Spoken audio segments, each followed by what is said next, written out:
Hallelujah. Let's pray. Father, we thank you. We bless you. Indeed, Lord, we lay our lives and we worship you. You are worth of all worship, O God. We thank you, Lord, for having you as our God. And that we can come before your throne of grace, O God, and say, you are our God. We bless you, O God, even at this time as we are going to listen to your word. We pray that your word will have its way in our lives. It changes us, Lord, to the people you want us to be. We thank you and we bless you.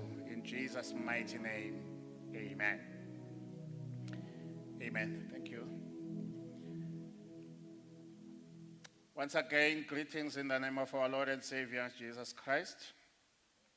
We thank God for such a time as this, where we can gather to hear his word. In fact, gather to worship him, because whenever we come to church, we have come to worship God. And we worship God in many different ways. So this time we're going to hear from his word what he has for us at this time. Let's turn to our Bibles in the book of John, chapter 19. And we shall read only one verse there, which is verse number 5. John chapter 19 and verse number 5. Bible, or my version. It says, Jesus went outside. He was wearing the crown of thorns and the purple cap. Pilate said to the Jews, "Look, here is the man." I'd like to talk about the last part of this verse, where it says, "Here is the man." In another version, it says, "Behold the man." Maybe we'll use that one, "Behold the man." This is a portion of scripture where Jesus was being tried before his crucifixion. He was brought before Pilate as a governor to try him, to find him that he had done something wrong. But unfortunately, Pilate could not find anything wrong in Jesus Christ. And then he decided to take him to the crowd, or to the Jews who were accusing Jesus Christ. And he says to them, "Here is the man," or "Behold the man." I'd like us to look at a few things here. Pilate is not just saying, "Look at a man," but he says, "Look at the man." Because there's a difference between a man and the man. So he says here, Jesus is the man. In other words, he is the person that has to be looked unto. He is the person that they had to focus their attention to. Of course, for them here, Jesus stood as an accused person.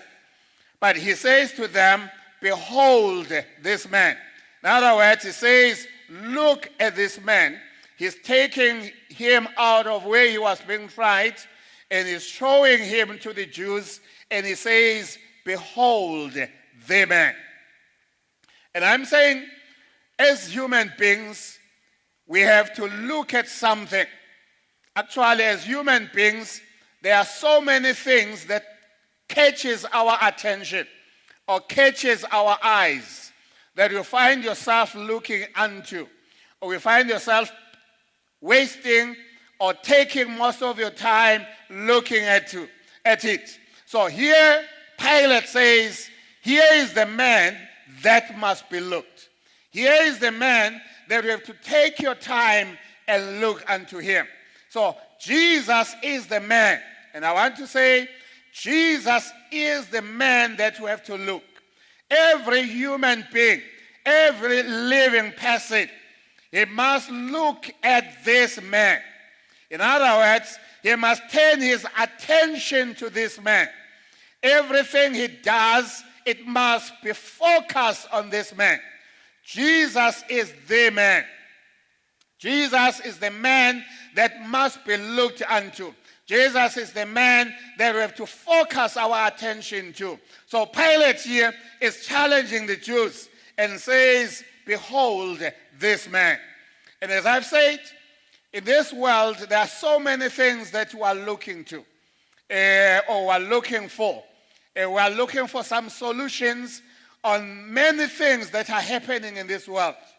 So we're trying to look for solutions. Scientists are looking for a solution. Politicians are looking for a solution. And every person is looking for a solution. Is looking and is asking, can we get somebody who is intelligent enough, who can solve the problems of this world? Can we get somebody who can come and say, here is the direction, here is the way to go. In these problems that we have, here is a solution. So the world is looking for that person, is looking for a person that will come.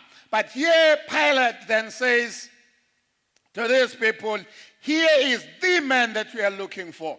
In other words, what we are looking for is found in this man. And I want to tell the whole world what the solutions that we are looking for is found in Jesus Christ. And for that reason, we have to look unto him. Behold this man. Look at this man. Take your time to look at this man. And as I say, Jesus was being tried here. There were so many people that had come and gathered and to listen to the trial of Jesus Christ. People of different status, people of different titles, people of different shapes that were there, people that will attract one's attention. But Peter, or rather Pilate, says, don't look at all these other people. Don't take your time and look at all these other people. There is this one man that you have to look unto. And I'm saying, whatever problems you have, whatever we're going through in life, whatever solutions that have been said, that we can get solution from here, and that one can bring a solution. Because when people are confused, some people take chances. Some people come and say, I have a solution. Look at me, follow me. There are people who are being followed because they're taking advantage of the predicament that people find themselves in. But I want to say, this is the man that you have to follow. His name is Jesus Christ. This is the man that you have to look unto. You have to turn our attention and look at this man. Because when we look at him, we find solutions, we find life, and we find progress in life. Amen. When you read in the book of Genesis chapter 41 and verse number 48, actually here we are reading a story where Pharaoh had a dream. The Bible tells us that he had 2 dreams in one night. First of all, he dreamt some fat cows that were coming out of the Nile River, and they were grazing along the Nile River. And as we were seeing those fat cows, there came lean ones, 7 lean ones. And when those 7 lean ones came, they galloped or they ate up the fat ones. And when he was still puzzled with what he was saying, they came now, he saw some shells, 7 good shells with all fruits in them. They were there 7 in number. And then the Bible says another 7 which were lean then also came, and they also gobbled all these fat ones. And Pharaoh was disturbed because he could not find an answer to this dream. The Bible tells us he asked for all the wise men of Egypt, and he told them the dream, but they could not interpret the dream until Joseph was called from prison and was brought before Pharaoh. And Pharaoh told him what dream he had seen. And the Bible says, Joseph says, I'm not going to give you an answer, but God in heaven will give you an answer. And I like that. In fact, the Bible says, Joseph said, God will give Pharaoh an answer of peace. He will give Pharaoh the answer that he's looking for. And the Bible tells us that then Joseph interpreted the dream for Pharaoh.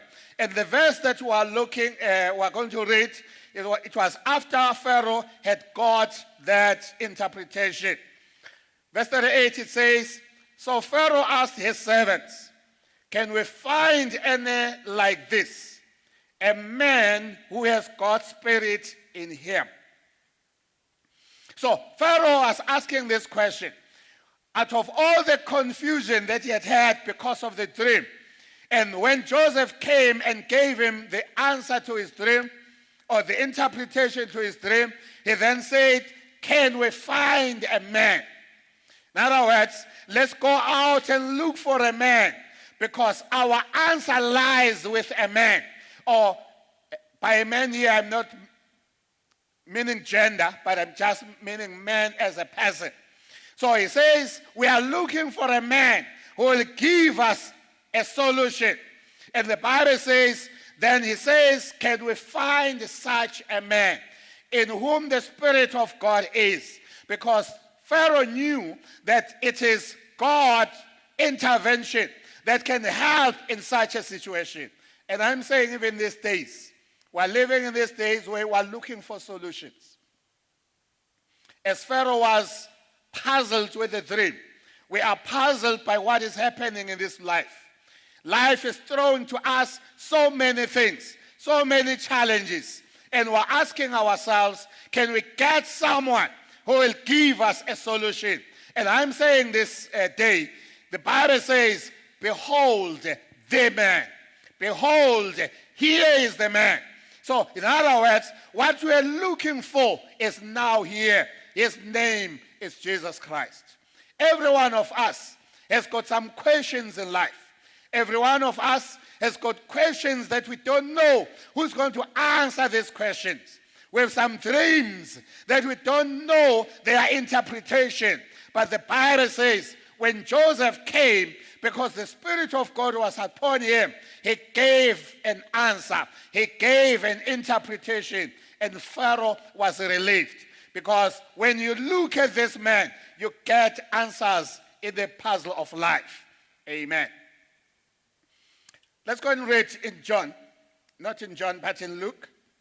Let's read Luke 4 and verse number 18.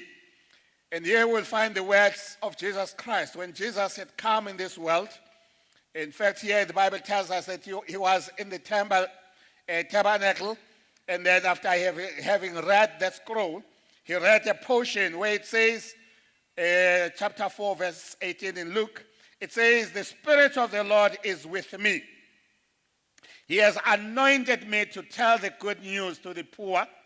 He has sent me to announce forgiveness to the prisoners and sin and restoring of sight to the blind, to give those who have been shattered by sin, or to forgive those who have been shattered by sin. In other words, Jesus says, I have come. He says, the man that you have been looking for. Because as I say here, he was written from the scroll. And the scroll that was written a long time ago. And after reading from this verse, when we read verse 19, it says, this scripture has been fulfilled in your own eyes. In other words, Jesus says, I am the man that the world has been waiting for. And I'm saying this morning, Jesus is the answer. Jesus is the person that the world has been looking for. The world that is looking for a solution. Jesus says, I am the solution. In John 4, it says, I am the way, the truth, and the life. So if we behold him, if we look at him, we spend our time with him, and we concentrate ourselves to him, we get the answers of life. Here the Bible says, the Spirit of the Lord has anointed me. I'm reminded of a verse in Acts chapter 10 and verse number 38. The Bible says that Jesus was anointed by God, and he went about doing grace, or giving grace or mercy to those who were oppressed by sin. And I'm saying, this Jesus, he says here, I am the one that the priests or the prophets were writing about. And I am saying, in the confusion that we have in this world, look at this man. In the life's problems, life is throwing so many problems in us, but there is a man that we can look, and this man is Jesus Christ. So he says here, he has been anointed by God. When you talk about anointing, he says, I have been empowered by God. I have been authorized by God to bring solutions to the problems of the world. And I'm saying, this world that is full of problems, there is a man that we have to look unto. His name is Jesus. There is a man that we can look unto. Jesus here was referred by Pilate, says, look at this man. In other words, in other version, it says, here is the man. So we look at this person because he has got all the answers. And I'm saying, Jesus Christ, in all the questions of life, and the most dangerous question of life is the question of sin. Who can deliver me from sin? Who can deliver me from living a life that I don't want to live? But the Bible says Jesus Christ is there. In Romans chapter 7, Paul, when he writes in Romans chapter 7 from verse number 16, he says, what I want to do, I don't do it. But what I don't want to do, I find myself doing it. And he says, when I do what I don't like, it's no longer me doing it, but it's sin that is inside of me. And he says, woe unto me. Who is going to redeem us from the power of sin? I like verse 25 of that same chapter. He says, praise be unto God, because in Jesus Christ I have been redeemed.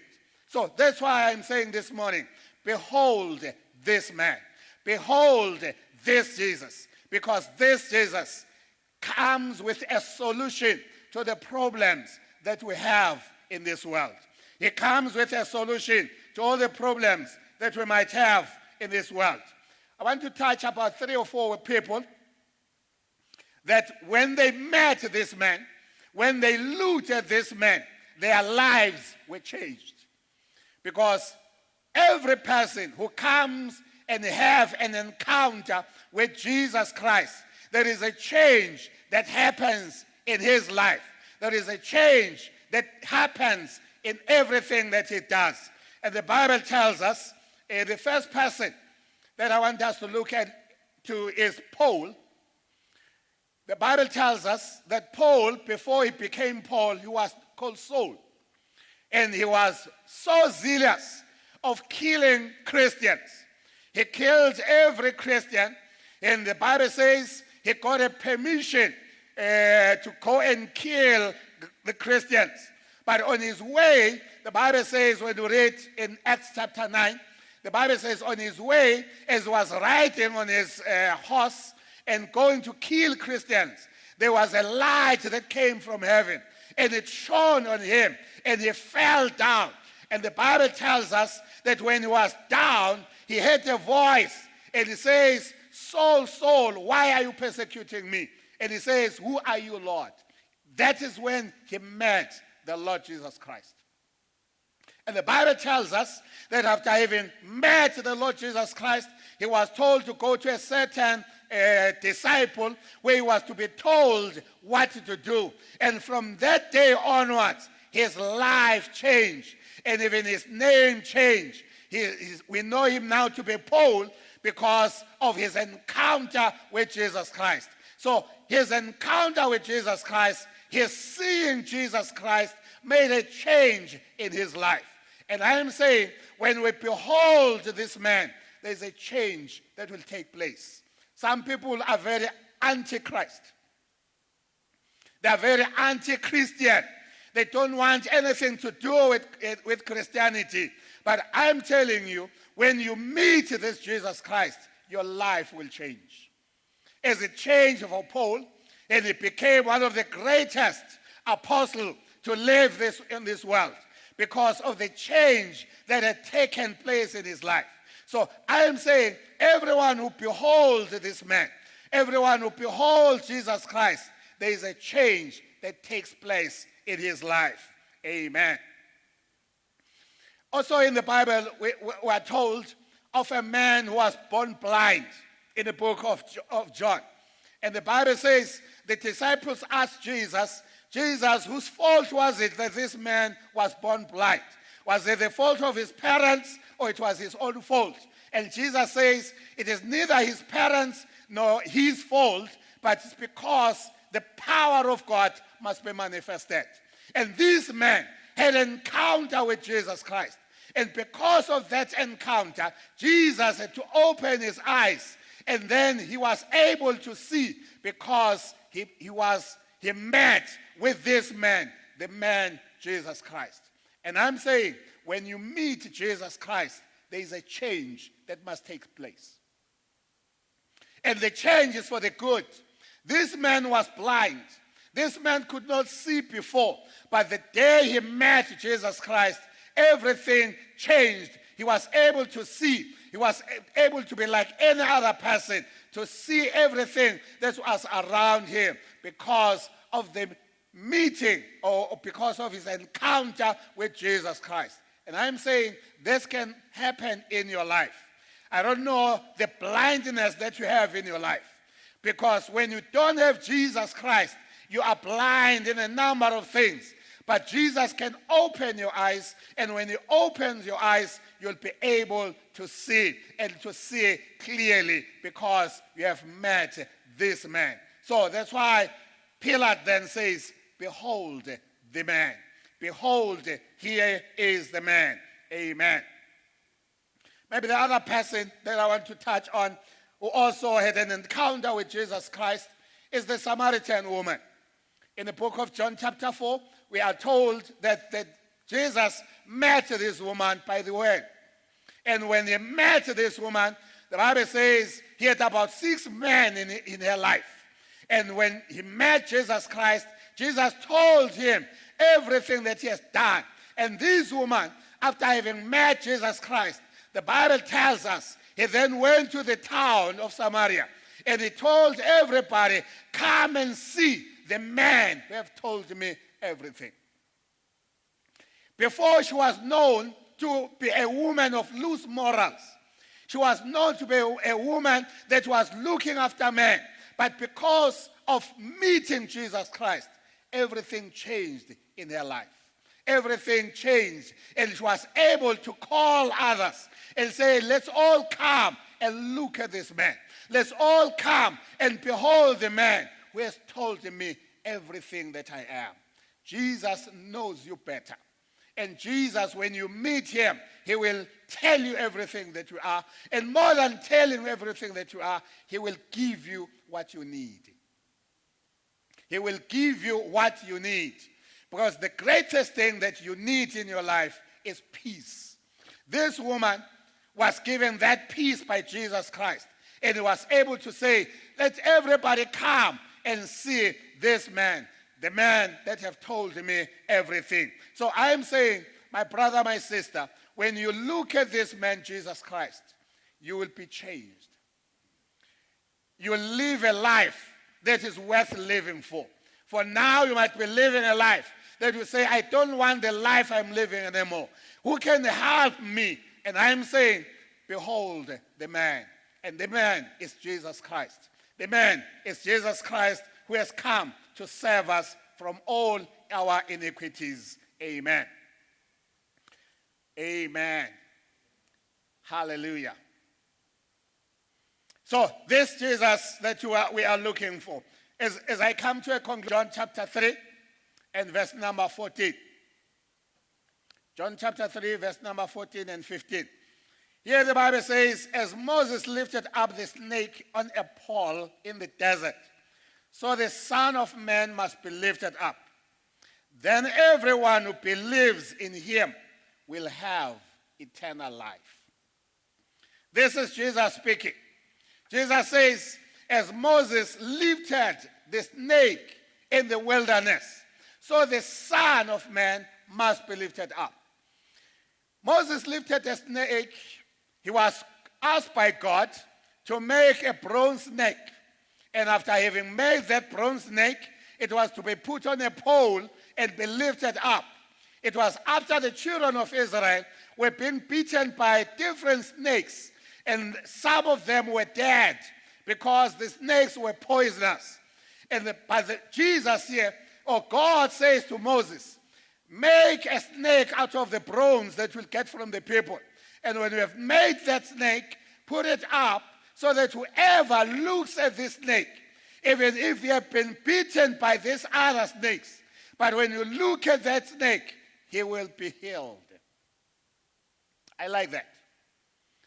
Even when poison is in his life, but the moment he looks at this snake that has been lifted up, that poison will go away.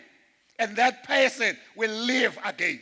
And I'm saying, there are so many snakes, there are so many poisons that have beaten people these days.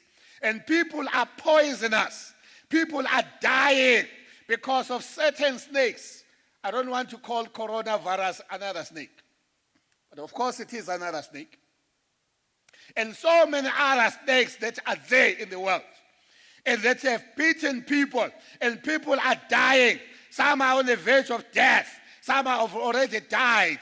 But I am saying there is a man that we can look unto. In the midst of all the snakes that are coming out of this world. Different snakes with different poisons. But when we look at this one snake, and I like that, Batanegai, that there are so many different snakes down there, but there is one snake that has been lifted up. And it doesn't matter whether we have been bitten by a big snake, a small snake, a cobra, a black mamba, or whatever snake we can call it, as long as you look at the snake that has been lifted up, you will be healed. You will be healed from that poison. That poison will go away from you when you look at the snake. So Jesus says, as Moses lifted the snake in the wilderness, so the Son of Man must be lifted up. Let me remind my colleagues, there is someone that we have to lift up. His name is Jesus Christ. We don't have to lift up our churches. We don't have to lift up ourselves. We don't have to lift up any other thing. But we have to lift up Jesus Christ. And when the world looks at Jesus Christ, they will be healed. And I'm saying there is healing in Jesus Christ. There is healing in this man. With all the snakes that have bitten us, with all the snakes, you can count the snakes. It was in terms of floods, in terms of sicknesses, in terms of violence that is happening in the world. These are different snakes that are there in the world. But there is one snake that has been lifted up. His name is Jesus Christ. And I'm saying, when we behold the man, we are going to be healed. When we behold the man, whatever poison that is in our body, we will live and live forever. And by living forever here, we don't say if you are a Christian, you are not going to die. You'll die physically, but you will live eternally with God. And that is the living that we are talking about. We're all going to die as human beings, but when we have Jesus Christ as our Lord and Savior, we will live forever and forever in the other world. When we look and we behold this man. So Pilate, say to the Jews here, behold the man. And I want to urge everyone and say, as there are so many things that are calling for your attention, there are so many things that you look unto for solutions in life's problems. There is one man that has got a solution. His name is Jesus Christ. When you behold him, when you look at him, you will be changed. I like another song. Another song says, turn your eyes upon Jesus. Look steadily in his face, and the things of this world will go strangely dim as you look at his face.